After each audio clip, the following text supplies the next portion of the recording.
굿모닝 데일리 지스. 오늘은 신명기 19장에서 22장 살펴보는데요.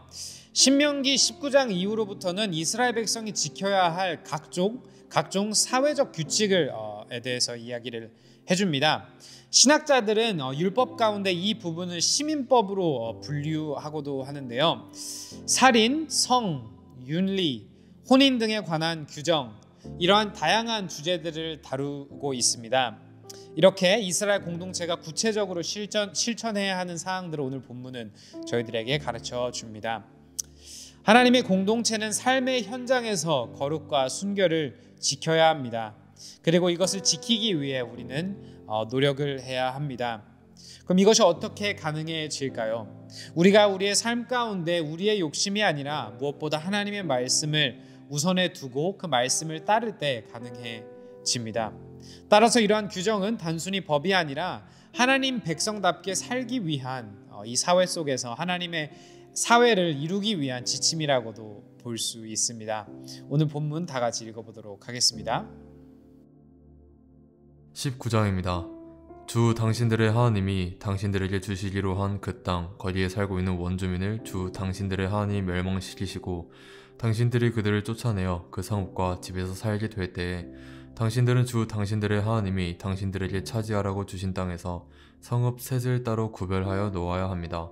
주 당신들의 하나님이 당신들에게 주신 땅을 세 영역으로 구분하여 길을 닦아 모든 살인자가 그곳으로 피신할 수 있게 하십시오. 살인자가 구별된 성읍으로 도피하여 살 수 있는 경우는 다음과 같습니다.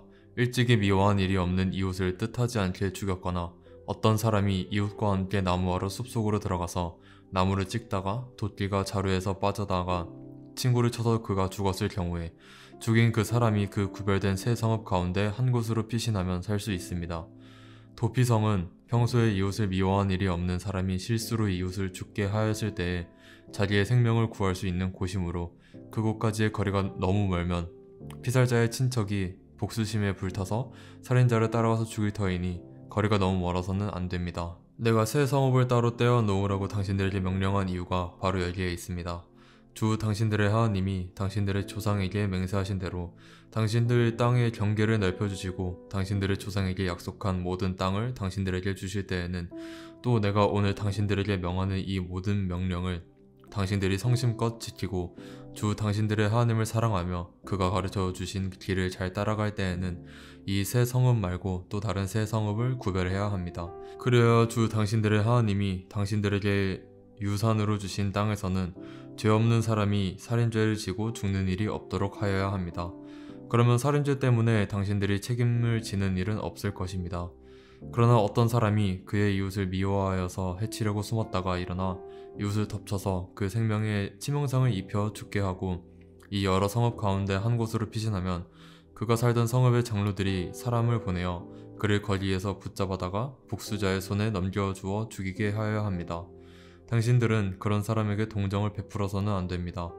이스라엘 안에서 죄 없는 사람이 죽임을 당하는 일이 없어야만 당신들이 복을 받을 것입니다. 당신들은 주 하나님이 당신들에게 유산으로 주어 차지한 땅에서 이미 조상이 그어놓은 당신들 이웃의 경계선을 옮기지 마십시오. 어떤 잘못이나 어떤 범죄라도 한 사람의 증언만으로는 판정할 수 없습니다. 두세 사람의 증언이 있어야만 그 일을 확정할 수 있습니다. 남에게 죄를 뒤집어 씌우려는 나쁜 증인이 나타나면 소송을 하는 양쪽은 주님 앞에 나와 그 당시의 제사장들과 재판관 앞에 서서 재판을 받아야 합니다. 재판관들은 자세히 조사한 뒤에 그 증인이 그 이웃에게 거짓 증언을 한 것이 판명되거든 그 증인이 그 이웃을 해치려고 마음먹었던 대로 그 이웃에게 갚아주어야 합니다. 그래서 당신들 가운데서 그런 악의 뿌리를 뽑아야 합니다. 그러면 남은 사람들이 이 말을 듣고 두려워하여서 이런 악한 일을 하는 사람이 당신들 가운데서 다시는 생기지 않을 것입니다. 당신들은 이런 일에 동정을 베풀어서는 안 됩니다. 목숨에는 목숨으로, 눈에는 눈으로, 이에는 이로, 손에는 손으로, 발에는 발로 갚으십시오. 20장입니다. 당신들이 적군과 싸우려고 나가서 당신들보다 많은 적군이 말과 병거를 타고 오는 것을 보더라도 그들을 두려워하지 마십시오. 이집트 땅에서 당신들이 인도하여 주신 주 당신들의 하나님이 당신들과 함께 계십니다. 당신들이 싸움터에 나가기 전에 제사장을 불러서 군인들에게 격려의 말을 하게 하여야 합니다. 제사장은 군인들을 다음과 같이 격려하십시오. 이스라엘아 들어라. 오늘 너희가 너희의 대적과 싸우러 나갈 때에 마음에 겁내지 말며 무서워하지 말며 당황하지 말며 그들 앞에서 떨지 말아라. 주 너희의 하나님은 너희와 함께 싸움터에 나가서 너희의 대적을 치시고 너희에게 승리를 주시는 분이시다. 그 다음에 장교들은 군인들에게 다음과 같이 지시하십시오. 너희 가운데 집을 짓고 준공식을 하지 못한 사람이 있으면 누구든지 집으로 돌아가거라. 그가 전사함으로써 다른 사람이 준공식을 하는 일이 없도록 하여라.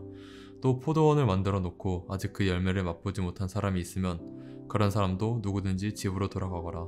그가 전사함으로써 다른 사람이 그 열매를 맛보는 일이 없도록 하여라. 또 너희 가운데 여자와 약혼하고 아직 결혼하지 못한 사람이 있으면 그런 사람도 집으로 돌아가거라. 그가 전사함으로써 다른 사람이 그 여자와 결혼하는 일이 없도록 하여라. 장교들은 군인들에게 또 이렇게 지시하십시오. 전쟁이 두려워서 겁이 나면 누구든지 집으로 돌아가거라.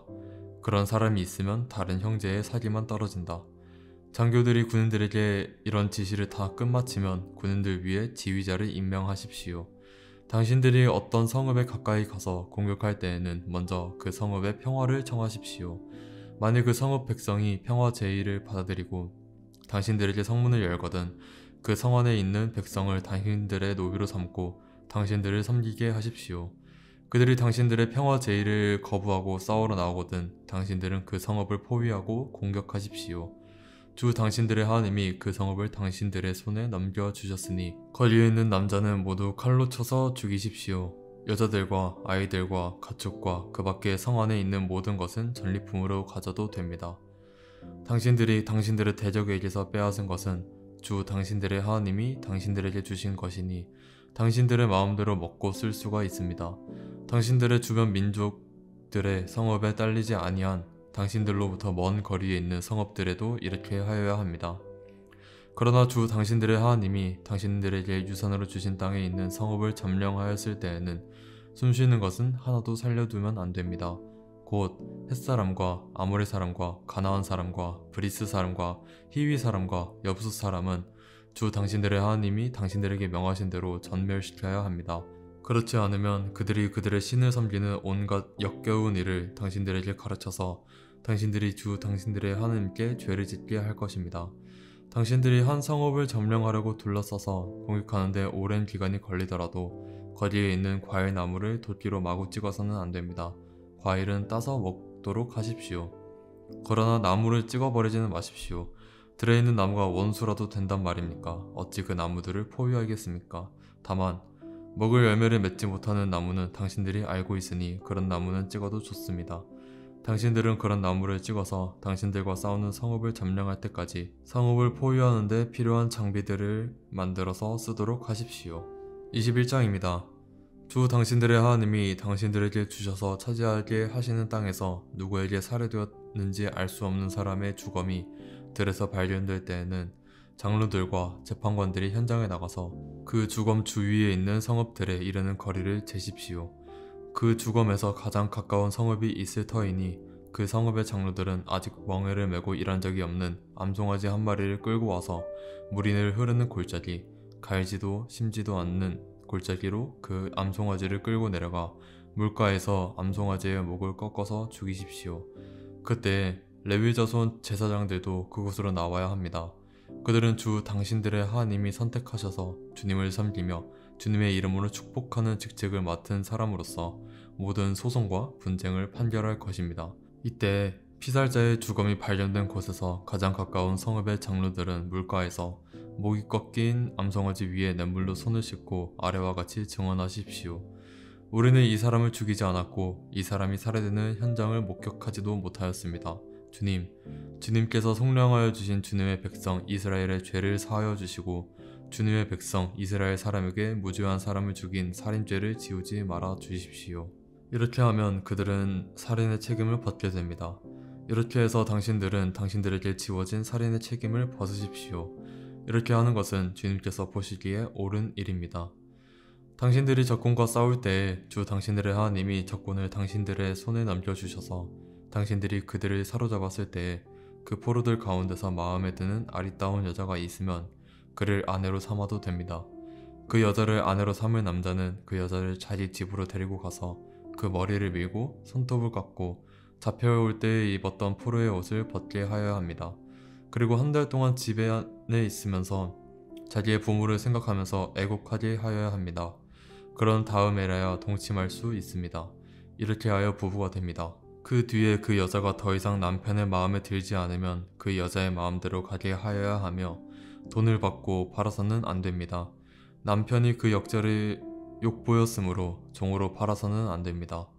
어떤 사람에게 두 아내가 있는데 한 사람은 사랑을 받고 다른 한 사람은 사랑을 받지 못하다가 사랑받는 아내와 사랑받지 못하는 아내가 다 같이 아들을 낳았는데 맏아들이 사랑받지 못하는 아내의 아들일 경우에 남편이 자기의 재산을 아들에게 물려주는 날에 사랑받지 못하는 아내에게 난 맏아들을 제쳐놓고 사랑받는 아내의 아들에게 장자권을 줄 수는 없습니다.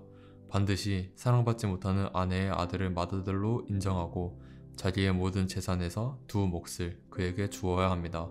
그 아들은 정력의 첫 열매이기 때문에 맏아들의 권리가 그에게 있는 것입니다.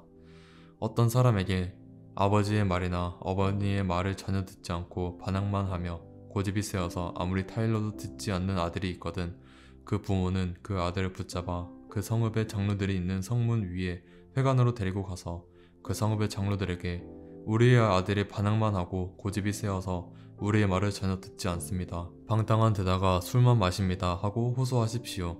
그러면 그 성읍의 모든 사람이 그를 돌로 쳐서 죽일 것입니다. 이렇게 하여서 당신들 가운데서 악을 뿌리 뽑아야 합니다. 그래야만 온 이스라엘이 그 일을 듣고 두려워할 것입니다. 죽을 죄를 지어서 처형된 사람의 주검은 나무에 매달아 두어야 합니다. 그러나 당신들은 그 주검을 나무에 매달아 둔 채로 밤을 지내지 말고 그날로 묻으십시오. 나무에 달린 사람은 하나님께 저주를 받은 사람이기 때문입니다. 당신들은 주 당신들의 하나님이 당신들에게 유산으로 준 땅을 더럽혀서는 안 됩니다. 22장입니다. 당신들은 길 잃은 이웃의 소나 양을 보거든 못 본 채 하지 말고 반드시 끌어다가 그 이웃에게 돌려주어야 합니다.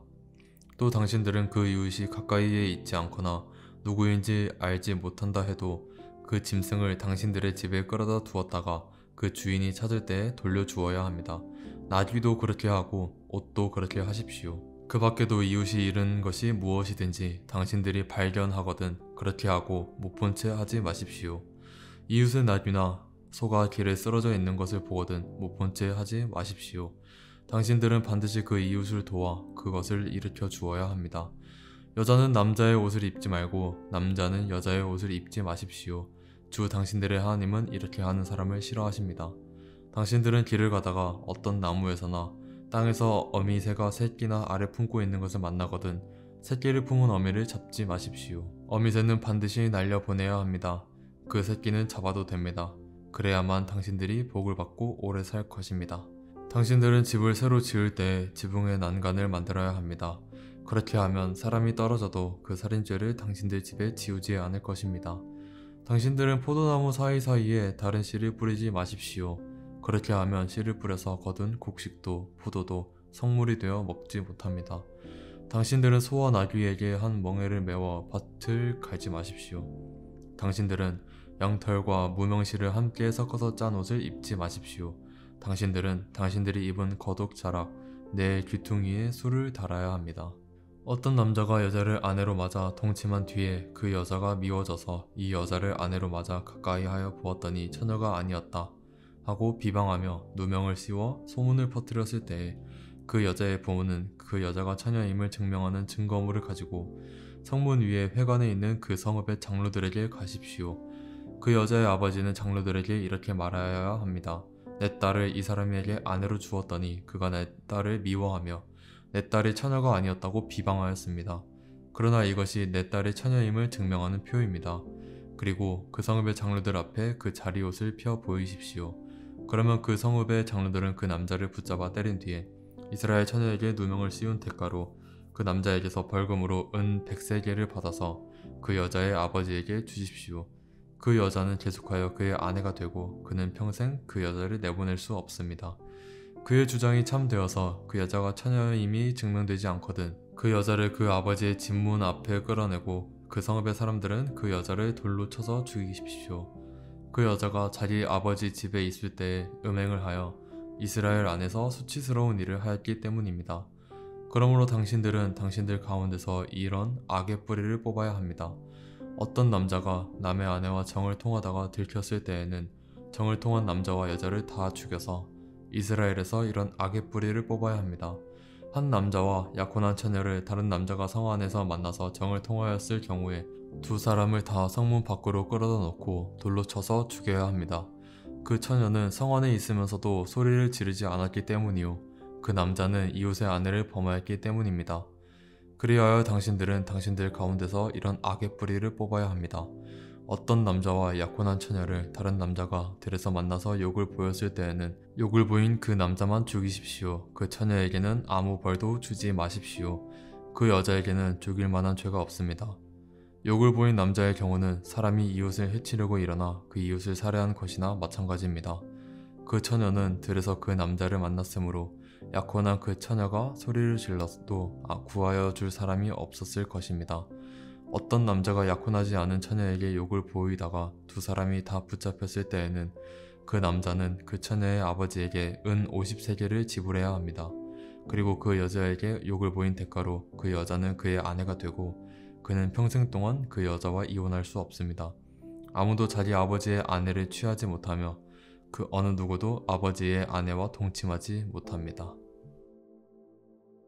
적용 질문 시간입니다. 오늘 말씀에서 발견되는 하나님의 성품과 은혜는 무엇인가요? 오늘 나온 시민법 중에 무엇이 가장 기억에 남나요? 왜 그런가요? 나는 하나님의 말씀을 우선으로 두고 삶에 적용하고 있나요? 지금 말씀으로 바로잡아야 하는 삶의 부분은 무엇인가요? 오늘 하나님이 원하시는 결단과 회개는 무엇인가요? 시간 다 같이 기도하겠습니다. 주님 감사합니다. 우리를 은혜로 하나님 나라의 백성으로 또한 하나님 나라의 시민으로 불러주셔서 감사합니다. 우리의 삶의 모든 부분이 우리의 삶의 모든 영역이 이 하나님 나라 백성답게 살아가는 우리 모두 되기를 소망합니다. 우리가 말씀을 우선시하고 말씀대로 살아갈 수 있도록 성령님 우리 마음 가운데 예수님을 향한 사랑과 또한 순종할 수 있는 힘을 허락하여 주세요. 모든 것 예수님의 이름으로 기도하였습니다. 아멘. Embrace Jesus, embrace people.